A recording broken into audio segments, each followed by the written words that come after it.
Est-ce que 2023 t'a appris quelque chose? Moi, elle m'a appris plein de choses. Et ça a été, en fait, cette année-là, une année de montagne russe tout au long de l'année. Et comme probablement toi aussi, j'ai envie de te parler de ce que j'ai appris, de ce qui a été difficile et des leçons que j'en ai tirées pour faire en sorte que 2024 va être encore meilleur. Tu cherches une façon de te démarquer et tu as choisi le podcast pour y arriver? Que tu aies lancé ou non un podcast en ce moment, ben t'es au bon endroit. Mon nom est Marco Bernard et avec l'Académie du podcast, j'ai aidé plus de 1000 francophones de 15 pays différents à se lancer dans le merveilleux monde du podcast depuis 2018. Je t'aide à maximiser l'impact positif que tu veux avoir auprès de ceux que tu souhaites attirer comme clients et ainsi cesser d'être le secret le mieux gardé de ton domaine en utilisant le podcast. Pour moi, les apprentissages que tu fais en cours de route, les apprentissages que je fais aussi en cours de route, pour moi, c'est ni plus ni moins comme une chaîne de passer au suivant. C'est vrai dans le monde du podcast, c'est vrai dans la vie personnelle, c'est vrai dans la vie d'entrepreneur, dans la vie professionnelle, c'est vrai dans notre vie familiale, c'est vrai partout. Alors aujourd'hui, ben, après une année qui se termine dans quelques jours, après une année qui a été extrêmement riche en rebondissements, hein?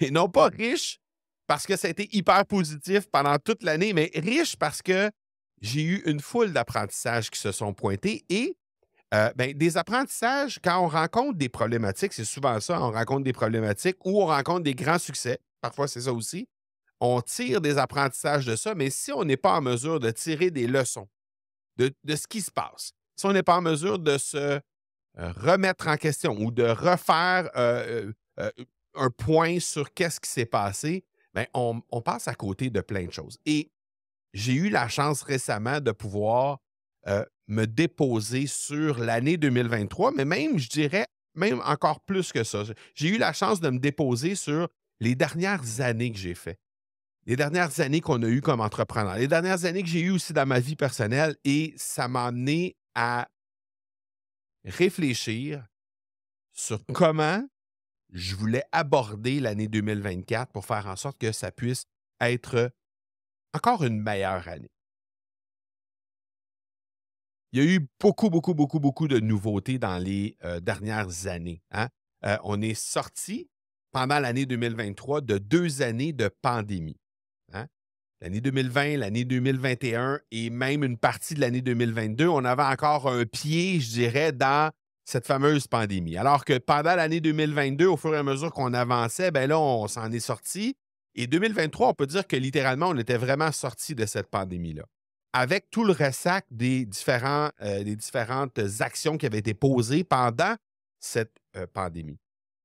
Parce que oui, il y a eu des grands changements pendant ces années-là, notamment l'intelligence artificielle qui est arrivée. On en a parlé au dernier épisode. D'ailleurs, si tu as raté cet épisode-là, je t'invite à faire un retour en arrière pour être capable d'aller jeter un petit coup d'œil là-dessus, ou une oreille plutôt là-dessus, parce que j'ai parlé de, ben, littéralement, pourquoi certaines personnes, certains créateurs de contenu ou certaines personnes tout court ont peur de l'intelligence artificielle et pensent que ça va tuer l'industrie de la création de contenu.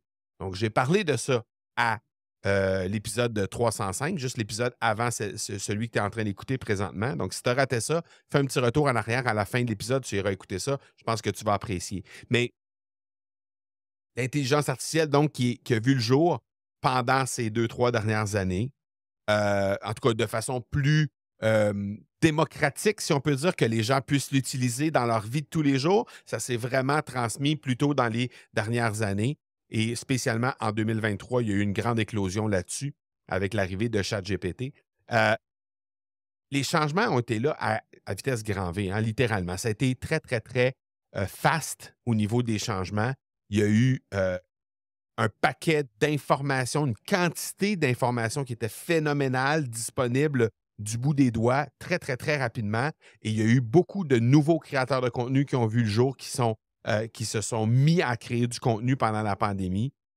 Il y a eu énormément aussi de chamboulements, hein, inévitablement, parce que À travers la pandémie, il y a eu un paquet de gens qui ont perdu leur emploi, il y a eu des entreprises qui ont fermé, il y a eu aussi des bouleversements sur le plan idéologique, sur le plan philosophique. Il y a eu énormément de choses qui se sont passées pendant ce temps-là. Et on a appris une foule de choses qui, euh, dans certains cas, sont utiles, dans d'autres cas, pas vraiment. Et dans mon cas, ben, 2023, pour moi, ça a été une année qui a démarré littéralement sur les chapeaux de roue. Sur le plan professionnel, ça a démarré sur les chapeaux de roue. Sur le plan personnel, ça a été super bien aussi. Et on a eu un gros creux de vague avec l'arrivée du printemps, je dirais. Avec l'arrivée du printemps, il y a eu un gros creux de vague qui a duré pendant les 2 saisons du centre de cette année-là. Donc, l'été, le printemps, ça a été particulièrement difficile sur le plan professionnel. Ça a été difficile aussi sur le plan personnel. Il y a eu la maladie qui était là de mon côté. J'ai dû prendre de grandes décisions au niveau de ma santé pour reprendre le contrôle de ma santé. Et finalement, ben, on a terminé l'année du bon pied avec un très, très bon dernier trimestre, de très bonne dernière saison qui m'a amené, non pas en termes de performance, mais plutôt en termes de prise de conscience, en termes de comprendre ce qui s'est passé pour faire en sorte que je puisse être capable de recréer ce qui a bien fonctionné et éviter ce qui a moins bien fonctionné dans le début de l'année 2024. Et bien évidemment, on souhaite avoir un beau début d'année comme on l'a eu l'année passée et que ça se poursuive pendant toute l'année, mais au moins apprendre de ça. Et il y a une chose qui est claire depuis le début de cette année 2023, c'est qu'aujourd'hui, on n'a pas le choix de s'adapter hyper rapidement. On n'a pas le choix de devenir extrêmement agile sur l'ensemble des choses qui se passent autour de nous. Quand je t'ai parlé de ChatGPT au dernier épisode, c'est un peu ça que je voulais mettre en lumière. Hein? Il y a énormément de nouveautés qui arrivent sur notre écran radar, et ce, à chaque jour. Et si on n'est pas agile, si on n'apprend pas à jongler avec ça à bon escient, de la bonne façon et de façon responsable surtout, bien, on va se retrouver souvent avec le sentiment d'être complètement dépassé. Et entre autres, bien, j'ai réalisé que souvent, on est dans l'erreur quand on vient le temps de faire de la fixation d'objectifs.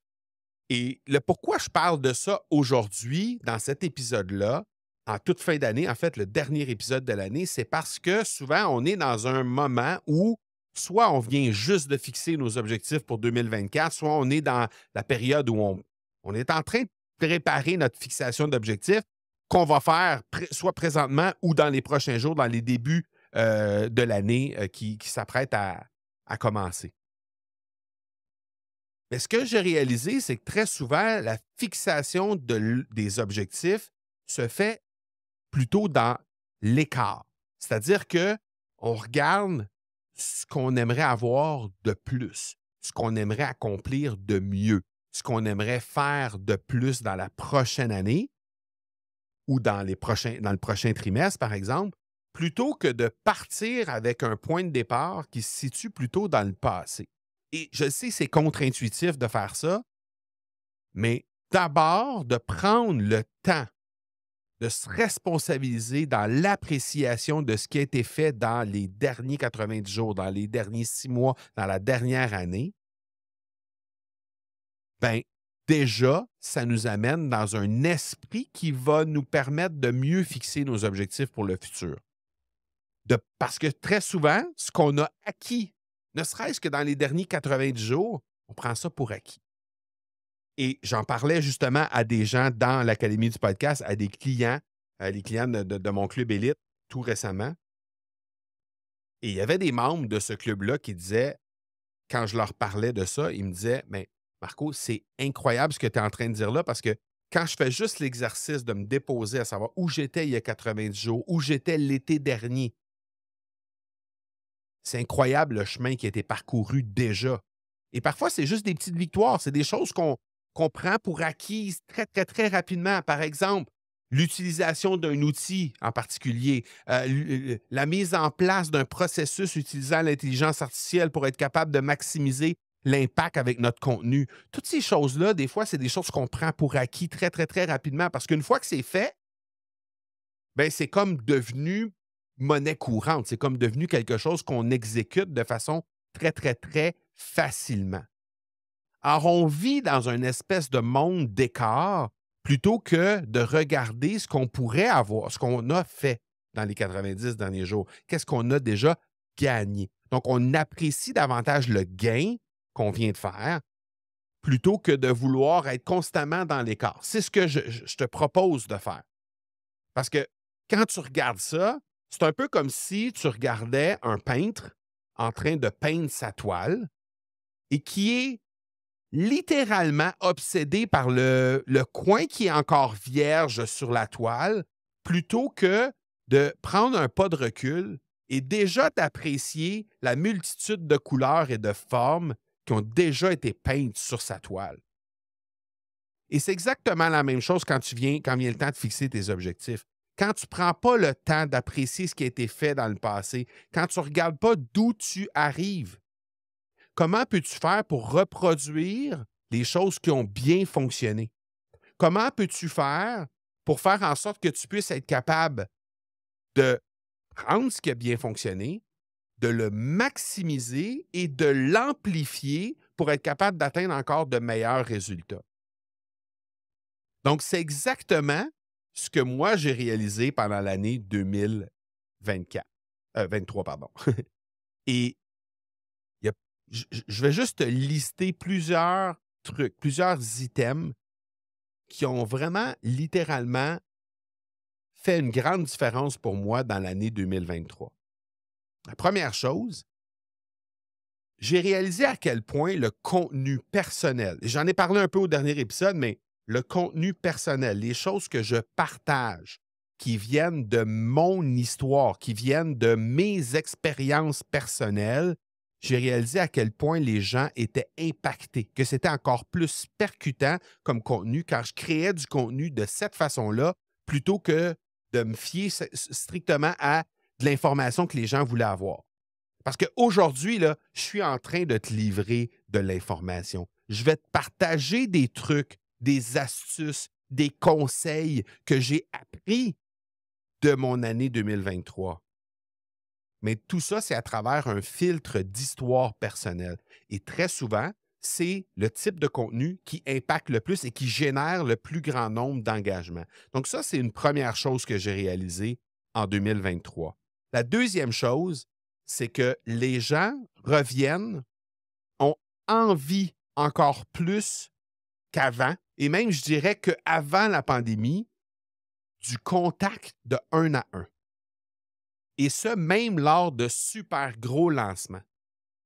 Euh, Comme tu le sais peut-être, à l'Académie du podcast, on anime des challenges. Les challenges, c'est là pour aider les gens à se lancer dans le monde du podcast. C'est des outils gratuits qu'on met disponibles pour faire en sorte que les gens puissent être capables de lancer leur propre podcast. On en anime quelques-uns par année. D'ailleurs, on en a un qui arrive dans les premiers jours de janvier, comme on le fait traditionnellement depuis déjà plusieurs années. Si jamais tu n'as pas lancé ton podcast encore et ça t'intéresse d'avoir en main tous les outils qu'il te faut pour te lancer dans le merveilleux monde du podcast, tu as juste à te rendre au academypodcast.com/challenge pour t'inscrire tout à fait gratuitement à notre prochain challenge qui s'en vient. Et si tu captes cet épisode-là après la mi-janvier, bien, sache qu'il y en a peut-être d'autres qui arrivent, donc tu peux quand même te rendre à cette adresse-là et te déposer ton nom sur la liste d'attente et tu seras informé lorsque viendra le temps de animer notre prochain challenge. Mais ce que je réalise, c'est que même si on a plusieurs milliers de personnes qui sont là dans un challenge lorsqu'on en anime, les gens apprécient encore plus, je dirais, la relation un à un qu'on peut avoir, qu'on peut développer avec eux. Donc, quand on anime un challenge, on provoque ces relations-là un à un. On amène les gens en discussion un à un via de la messagerie. On discute avec les gens de façon authentique et personnalisée avec chaque personne qui est là et qui veut bien engager la discussion avec nous.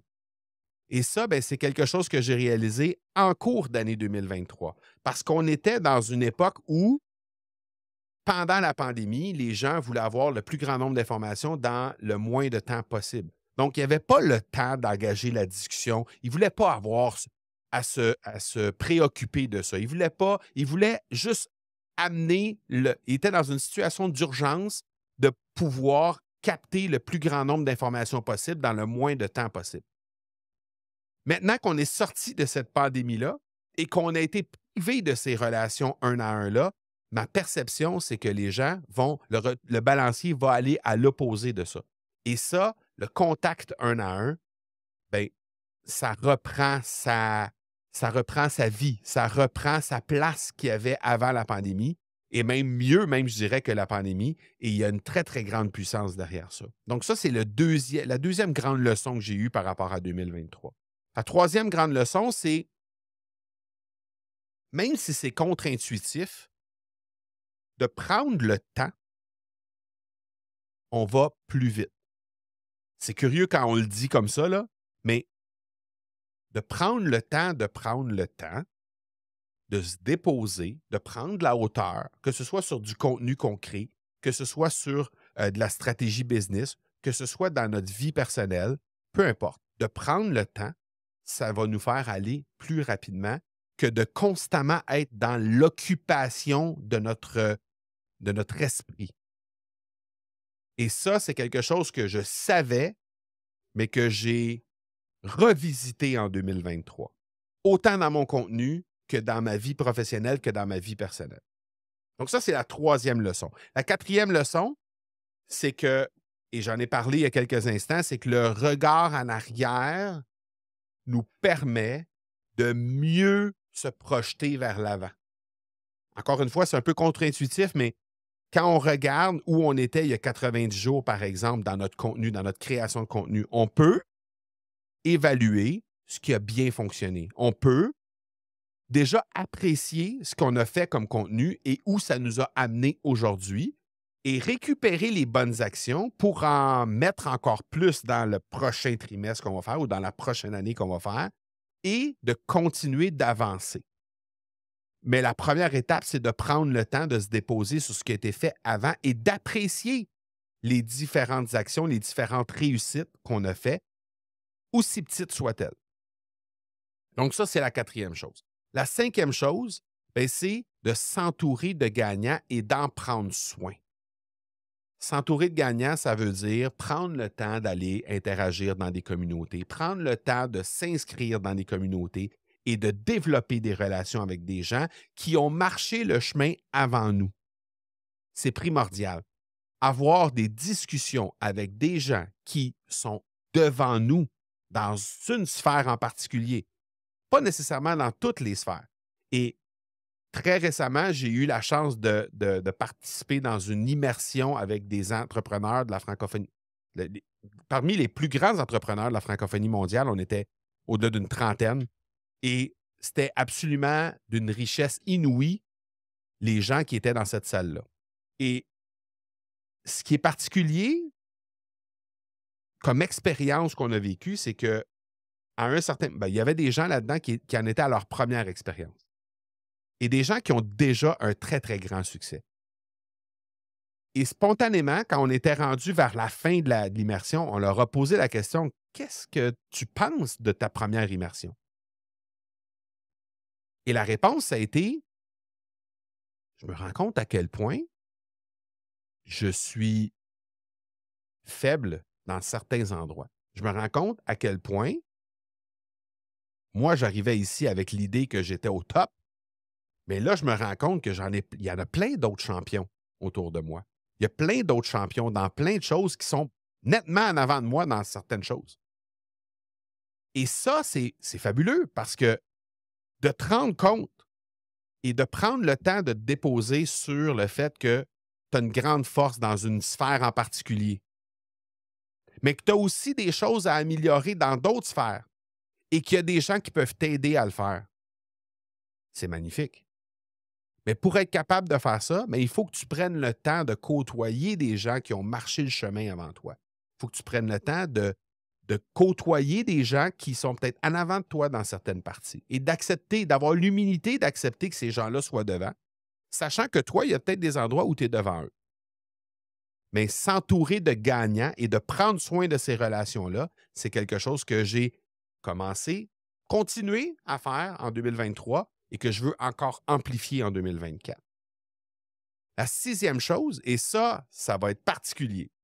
Je te le dis, c'est quelque chose que tu n'as jamais entendu. La chose en 2023 que j'ai réalisée qui m'a permis d'avoir le succès que j'ai aujourd'hui, c'est que j'ai accepté de m'acheter des amis. Et là, je le sais, tu me dis, Marco, voyons, qu'est-ce que tu es en train de me dire là? S'acheter des amis. Oui, s'acheter des amis. Parce que moi, là, je fais partie de mastermind, qu'on appelle. Je fais partie de communauté. Je viens d'en parler, je m'entoure de gagnants. Ça me coûte entre 30 et 40 000 par année, présentement, en formation, en accompagnement, en mastermind, en coaching, en mentorat. Ça me coûte entre 30 et 40 000 par année. Pourquoi est-ce que je fais ça? Parce que je côtoie des gagnants. Dans ces endroits-là, je côtoie des gagnants. Et côtoyer des gagnants, ça peut juste t'élever à un autre niveau, à un meilleur niveau. Ça ne peut pas faire autrement que ça.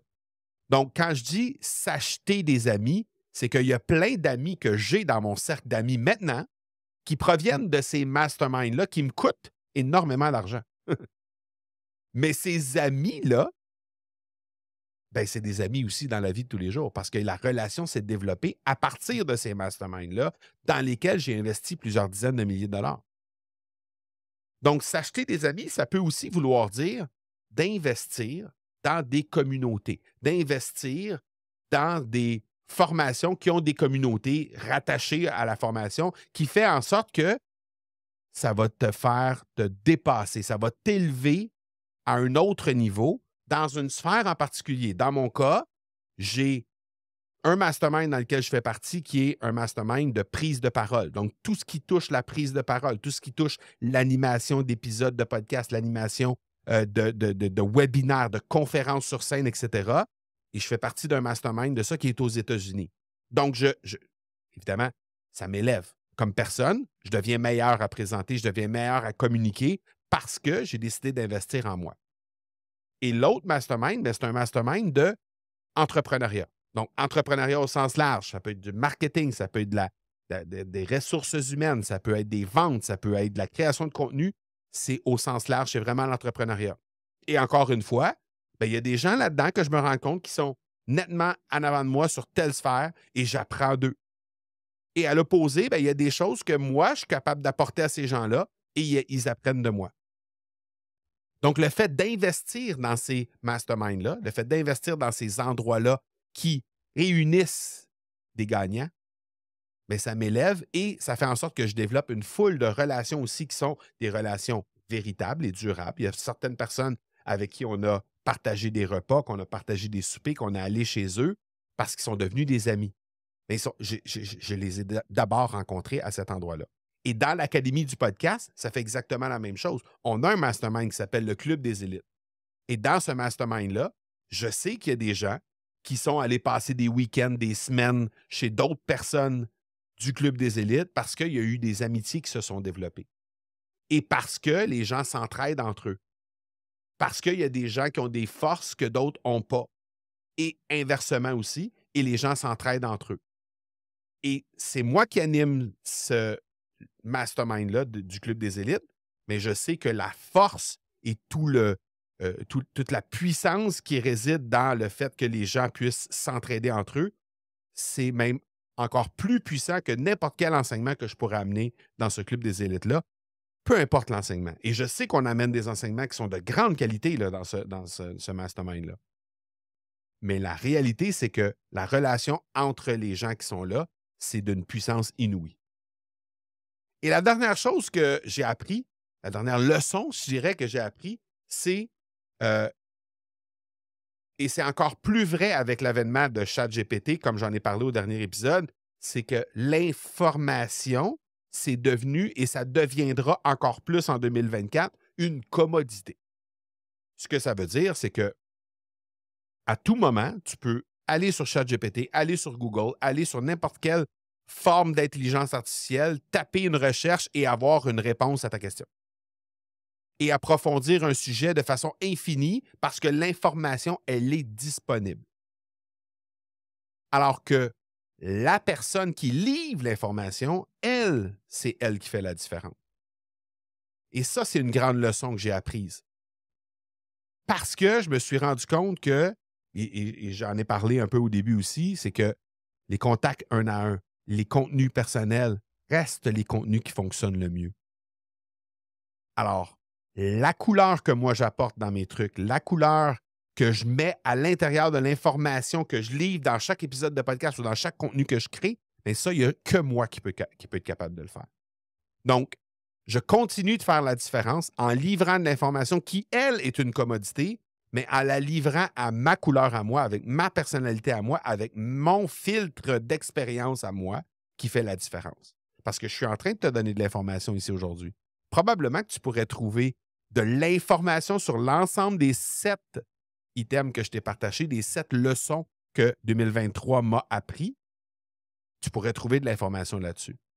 Mais pas avec l'expérience que je t'ai livrée aujourd'hui, pas avec la couleur que je t'ai livrée aujourd'hui. Et c'est ça qui fait la grande différence de tout ce qu'on fait. Parce que oui, tout va plus vite, tout va plus loin, tout est plus fort. C'est comme ça. C'était comme ça en 2023, ce sera encore plus amplifié en 2024. Toi, peut-être que tu veux, au contraire, ralentir pour mieux apprécier. Ça va demander une grande adaptation, tout ça. Je te l'ai dit tout récemment, j'ai eu la chance de participer dans une immersion. Cette immersion-là, elle était au Mexique. Et j'ai déjà parlé de mon expérience mexicaine, c'est-à-dire que lorsqu'on est sur les bords d'un cours d'eau, ma femme et moi, ben on a je dirais pas la fâcheuse habitude, mais on a l'habitude de vouloir recréer plein de choses. Recréer, repenser notre vie, voir comment on peut faire mieux, voir comment qu'est-ce qu'on a fait, et vers où on s'en va, etc. Donc, une des réalisations que j'ai faites sur les plages du Mexique pendant cette immersion-là, parce qu'on a pris quelques jours de vacances juste avant, ma femme et moi, et une des réalisations que j'ai faites, c'est que je devais prendre plus le temps. Et ça, c'est une des premières actions que je vais créer en 2024. En fait, c'est une des premières actions que j'ai faites dès mon retour, c'est-à-dire dans le dernier mois de l'année et tous les mois de 2024, c'est de me fixer des moments que j'ai appelés mes moments WOB. W-O-B, Work on Business. Travailler sur la business. Et ça, tu as déjà certainement entendu parler de cette appellation-là, de travailler sur la business et non pas dans la business, c'est-à-dire pas être en train d'exécuter des tâches, mais plutôt être en train d'être à 30 000 pieds dans les airs, d'être capable de prendre de la hauteur sur l'entreprise pour être capable de livrer encore mieux ou de repenser plutôt les façons de faire. Et oui, j'avais certaines journées dans l'année qui me servaient à ça, mais nettement pas assez. Donc, ce que j'ai fait, c'est que j'ai pris mon calendrier 2024 et j'ai inscrit à peu près une trentaine de dates dans lesquelles je vais être capable de faire mes journées WOB, Work on Business. Et aussi me réserver des moments pour faire ce que je suis en train de faire, c'est-à-dire créer du contenu, exactement comme l'épisode que je suis en train de créer du contenu ou créer des nouvelles façons de faire ou créer des courriels ou créer plein de choses. Être dans la création, comme écrire mon livre que je suis en train d'écrire. Bref, être dans des modes de création. Et ça aussi, j'ai placé un peu plus même, je dirais peut-être une quarantaine de dates à mon calendrier de 2024 pour être dans la création de contenu.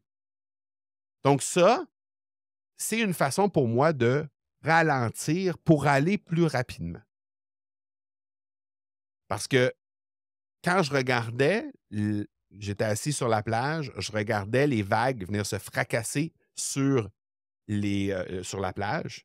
Je me rendais compte que j'avais 2 choix. C'est soit que je suis comme une roche qui se fait frapper par les vagues, puis je suis un peu littéralement submergé par la vague. Je suis un peu, même à la limite, érodé, fatigué par la vague qui vient frapper sur la roche, à être constamment dans la business et à subir ce que la vague veut bien me faire subir, ou je décide d'apprendre un pas de recul et d'être plutôt sur la plage, où il y a plein de grains de sable qui peuvent représenter un paquet de possibilités.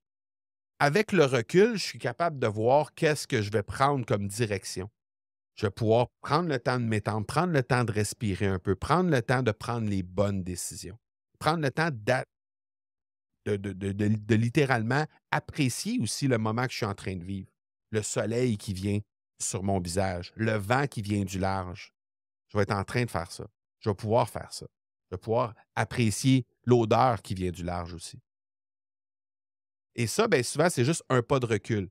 Donc, tu as le choix d'être dans la mer et de te faire fouetter par la vague constamment et de te faire éroder par la vague, ou de prendre le pas de recul et de pouvoir justement avoir accès à regarder tout ça avec un peu de hauteur.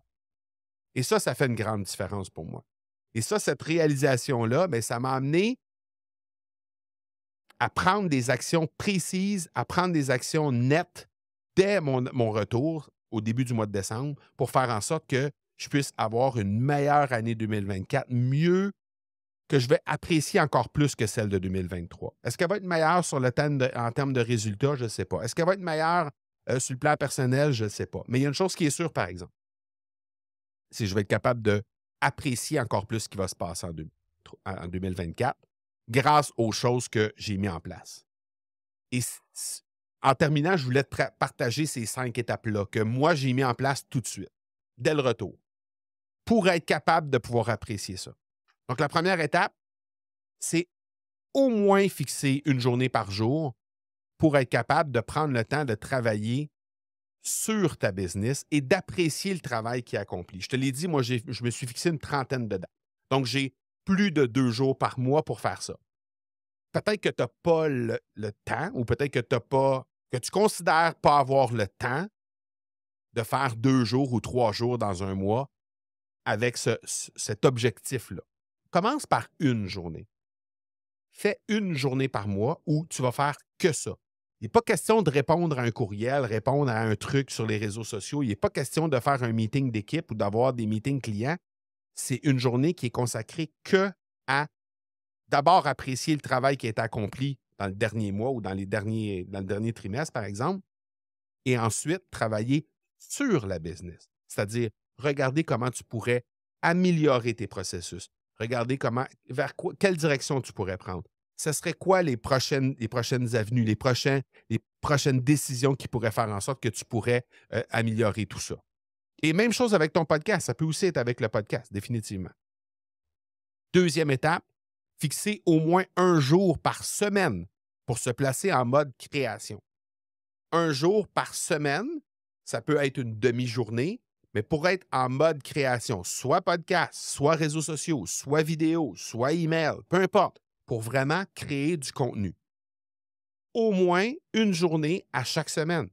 Encore une fois, ça peut être des demi-journées. Tu peux dire, je me réserve le jeudi après-midi et je fais que ça. Et toi, tu le sais si tu as plus d'énergie le matin ou l'après-midi. Donc, si tu veux être optimal dans ta façon de créer le contenu, bien, réserve ce moment-là dans la partie de la journée où tu es le plus optimal en termes d'énergie. Et ça, bien, comme j'ai dit, un jour, si tu es capable, sinon, minimalement une demi-journée pour être capable de réaliser ça. Ton épisode de podcast de la semaine, plus quelques pièces de contenu, peut-être en utilisant l'IA comme on a parlé au dernier épisode. Bref, tu peux faire ça. Ensuite, troisième étape, toujours regarder 90 jours en arrière avant de fixer un objectif en avant. Toujours regarder 90 jours en arrière avant de fixer un objectif en avant. Pourquoi? Juste pour prendre le temps. Juste pour réaliser qu'est-ce que tu as fait. Juste pour voir où tu étais il y a 90 jours. Tu étais peut-être dans le dèche, littéralement, il y a 90 jours. Tu étais peut-être vraiment en difficulté sur certains aspects. Et aujourd'hui, il y a eu plein d'aspects qui ont été réglés. Peut-être que ce n'est pas complètement réglé. Peut-être que tu n'as pas réglé 100% des trucs. Mais il y a peut-être une bonne partie du chemin qui a été réalisé. Et ça, déjà, d'en prendre conscience et de l'apprécier, c'est une chose. Et après, ça te permet de faire un bon.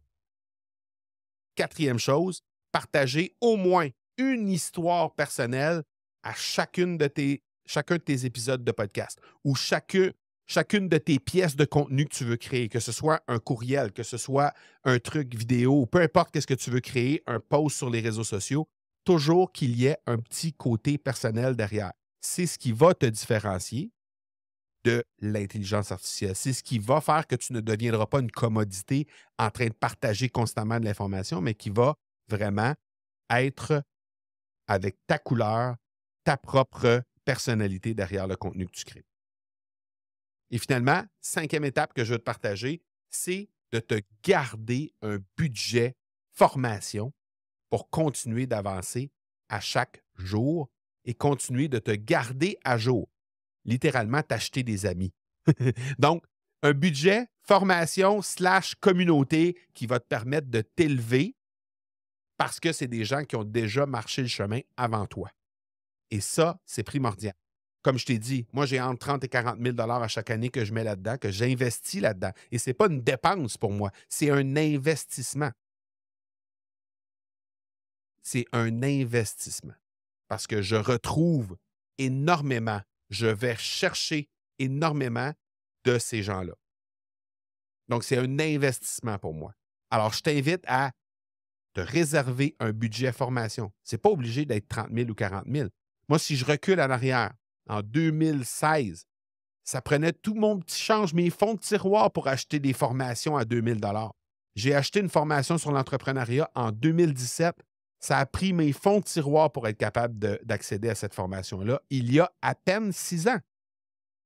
Aujourd'hui, c'est entre 30 et 40 000 $. Donc, est-ce que ça passe par une formation? Est-ce que ça passe par un budget à 3 000 $, à 4 000 $, à 5 000 $ pour l'année numéro 1? Possiblement.